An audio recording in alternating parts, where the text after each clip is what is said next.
1985 मुंबई की वो काली रात, जब रोड पर गरीब लोग सो रहे थे। उन्हें पता भी नहीं था कि उनके साथ क्या होने वाला है। आधी रात को अचानक एक आदमी आता है, बड़ा पत्थर लेता है और गरीब आदमी जो सोया था रोड पर, उसके सर पर मारता है। वो आदमी तड़प तड़प कर मर जाता है और ये जिसने इतना बड़ा पत्थर मारा था वो वहां से भाग गया। 1985 में Sion, Matunga, King Circle, mostly ये 3 जगह पर ये चीजें चालू हुई। शुरुआत में जब पहला मर्डर हुआ तब लोगों को लगा कोई गरीब की दुश्मनी होगी किससे, इसलिए ये चीज हो गई। पुलिस का भी सोचना था ये रैंडमली हुआ होगा, और जिसके साथ हुआ था वो गरीब था, इसलिए उस वक्त इतना अटेंशन में नहीं आया ये मर्डर। बट उसके थोड़े ही समय बाद एक होमलेस गरीब रोड पर सोया था। आधी रात को फिर से स्टोनमैन आता है और उसके सर पर जोर से पत्थर मारता है। गरीब आदमी मर जाता है और ये भाग जाता है। उस वक्त लोगों ने उस आदमी का नाम रखा था स्टोनमैन, क्योंकि वो लोगों को बड़े पत्थर से मारता था। वो पत्थर का वेट होता था 10 किलो से 30 किलो के अंदर।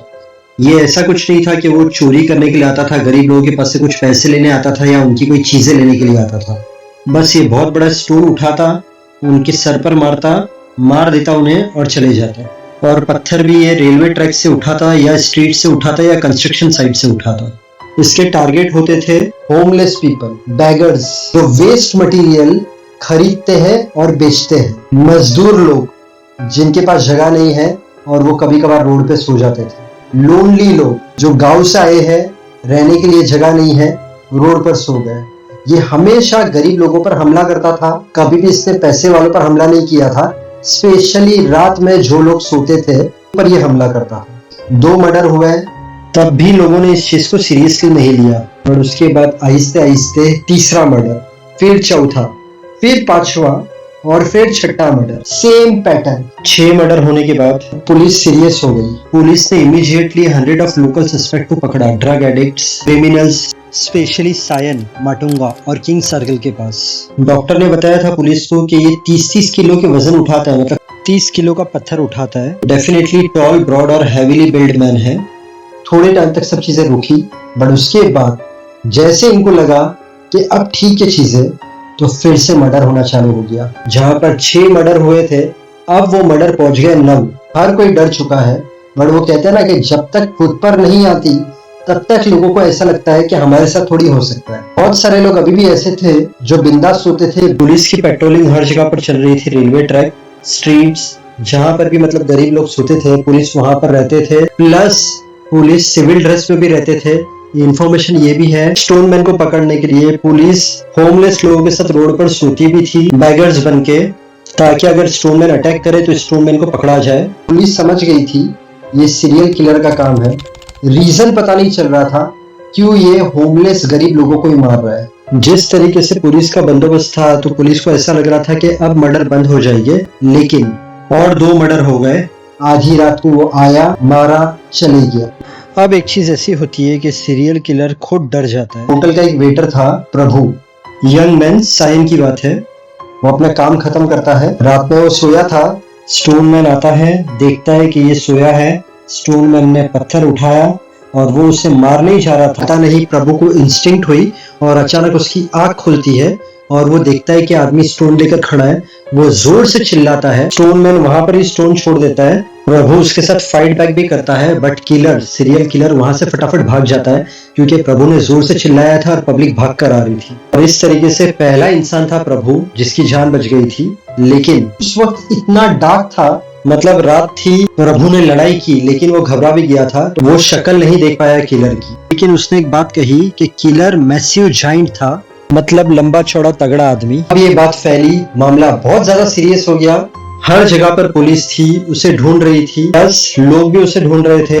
रात में सोते वक्त डर का माहौल था कि कहां से कोई आ जाए, कहां से कोई स्टोन मार दे। लोगों के अलर्ट होने के बावजूद, पुलिस के अलर्ट होने के बावजूद, उसने आखिर 12वां मर्डर किया मिड 1987 में। हर कोई शॉक हो गया था क्योंकि पुलिस हर जगह पर थी, लोग ग्रुप में सो रहे थे, लोग हथियार रख के भी सो रहे थे, तो भी किस तरीके से ये 12th मर्डर हो गया। 12th मर्डर होने के बाद पुलिस ने बहुत क्रिमिनल्स लोगों को पकड़ा। पुलिस रोड पर सिविल कपड़े में होमलेस लोगों के साथ सोती थी कि एक बार ये हाथ में आ जाए, इसे पकड़ लिया जाए। मिड 1987 में मर्डर हुआ था। अब उसके बाद 3 महीने होते हैं लेकिन एक भी मर्डर नहीं होता। 1987 कंप्लीट हो जाता है, पुलिस हर जगह पर है, मर्डर एक भी नहीं हुआ, लेकिन फिर भी पुलिस की पेट्रोलिंग चालू थी, पुलिस हर जगह पर थी, रात में सोती थी सिविल कपड़े में। 1988 का पूरा साल चले गया बट फिर से मर्डर नहीं हुआ। 1985 से मिड 1987 तक ऑफिशियल रिपोर्ट के मुताबिक उसने 12 मर्डर किए थे, लेकिन दूसरे इन्वेस्टिगेटर्स और क्राइम रिसर्च टीम के मुताबिक उसने 24 से 26 मर्डर किए थे मुंबई में। अब आप ध्यान से सुनना, मिड 1987 में इसने लास्ट मर्डर किया, 2 साल हो गए, मुंबई में एक भी मर्डर नहीं हुआ। बट 4 जून 1989 कोलकाता, आलिया बीबी जो 30 साल की थी, गरीब थी, घर चलाने के लिए वो शराब बेचती थी। अब काम खत्म करने के बाद वो कोलकाता के फुटपाथ पर बीबीडी बाग के कॉर्नर पर सोई थी। उसके आजू बाजू में कोई नहीं था। किलर आता है वहां पर, स्टोन उठाता है, आलिया बीबी के सर पर मारता है और वो ऑन दी स्पॉट मर गई। अब हर कोई शॉक। मुंबई में उसने 2 साल तक मर्डर नहीं किए और कोलकाता में सेम पैटर्न से मर्डर होता है 2 साल के बाद। तो क्या इसका मतलब ये था कि मुंबई से कोलकाता शिफ्ट हो गया था? ध्यान से समझना भी आगे। लोगों ने एक दूसरे को बताना शुरू किया, लेकिन एक के बाद एक मर्डर होना शुरू हो गए। मुंबई में इतने कड़े इंतजाम के बाद भी वो पकड़ा नहीं गया, बट यहाँ पर भी वो मर्डर किए जा रहा था बट पकड़ा नहीं जा रहा था। सेम जो चीज पुलिस ने वहां पर की थी, यहाँ पर भी पुलिस वही कर रही थी। पेट्रोलिंग, रात में हर जगह पर पुलिस घूमती थी, सिविल कपड़े में होमलेस लोगों के साथ सोती थी, बट वो पकड़ा तो नहीं जा रहा था, मर्डर होते जा रहे थे। टारगेट भी सेम, होमलेस पीपल। रीजन किसी को समझ में नहीं आ रहा था कि ये क्यों गरीब लोगों को मार रहा है, स्पेशली जो रोड पर सोते हैं उनको। एक बार इसने एक क्लू छोड़ा, उसके फुटप्रिंट। उससे ये पता चला कि उसकी एवरेज हाइट है और मीडियम बिल्ड है। अब यहाँ पर एक सोचने जैसी बात है, प्रभु ने कहा था लंबा चौड़ा तगड़ा है, और इस फुटप्रिंट से पता चलता है कि एवरेज हाइट है और मीडियम बिल्ड है। कोलकाता में 13 मर्डर हुए टोटल।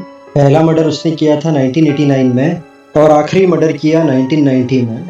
अब यहाँ पर भी जिस तरीके से पुलिस उसे जगह जगह पर ढूंढ रही थी, कोलकाता में 13 मर्डर करने के बाद वो गायब। 1990 के बाद से कोलकाता में भी मर्डर होना बंद हो गया, लेकिन वो पकड़ा नहीं गया। वो दिन है और आज का दिन है, आज तक कभी पता नहीं चला कि वो स्टोनमैन कौन था, वो खून क्यों करता था और वो गरीब लोगों का ही खून क्यों करता था। 1985 की ये बहुत बड़ी मिस्ट्री है कि मुंबई और कोलकाता में जो स्टोनमैन था वो क्या एक ही था, या जो मुंबई में स्टोनमैन था कोलकाता में उसका कॉपीकैट था।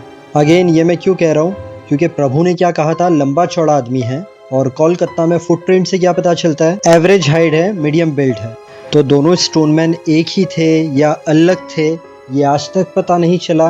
खून क्यों हुए, कारण क्या था, ये भी आज तक पता नहीं चला। अगर आप पहली बार आए हो मेरे चैनल पर, तो मेरे चैनल पर ऐसी ही बहुत सारी सच्ची कहानियां हैं। Suspense, mystery, time travel, horror, actors की लाइफ स्टोरी, सोशल अवेयरनेस के वीडियो, मोटिवेशनल वीडियो।